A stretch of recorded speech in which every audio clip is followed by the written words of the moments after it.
The Joint National Association of Persons with Disabilities is holding a workshop aimed at improving the capacity of her women to lead and organize representative organizations. The National President of the association made this known while speaking on the importance of this workshop in empowering women with disabilities from Ghana, Togo, Senegal, and Nigeria. He says participants would be able to acquire skills at the end of the workshop needed to advocate for their rights, challenge gender-based violence, and foster regional collaboration with mainstream women movement for greater disability inclusion. For the women with disability in West Africa to understand that the woman, generally if you are talking about women, they have discrimination. So the woman with disability has double discrimination. We also want the women with disability in Africa to understand that they are fighting for their fundamental human rights.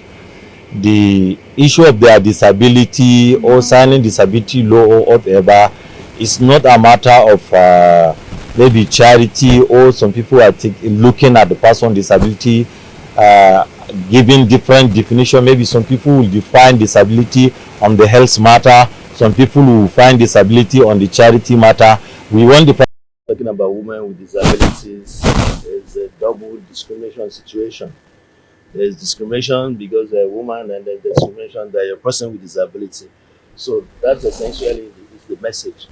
But beyond that, what JONAPWD is doing here is to put leaders in that community together in a workshop to have a situation where leaders are trained in order to be able to walk the walk, not just talk the talk of disability matter. That in Nigeria we have the law, but if you look at the Nigerian situation, the law is not even domesticated in every state.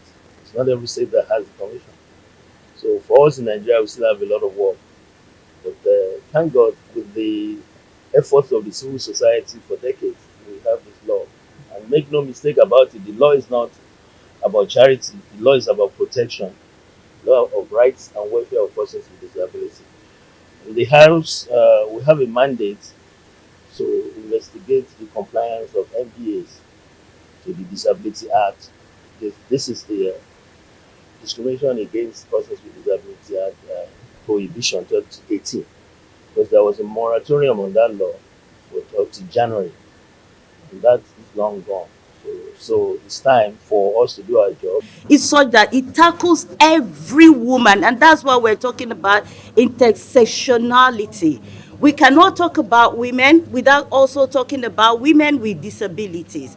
And that is why we're saying every law in Nigeria, including the National Gender Policy, also targets women. But in targeting them, it's not a one-size-fits-all. We need to continuously advocate. So what this fund is doing is complementing what is already existing and to make it bigger.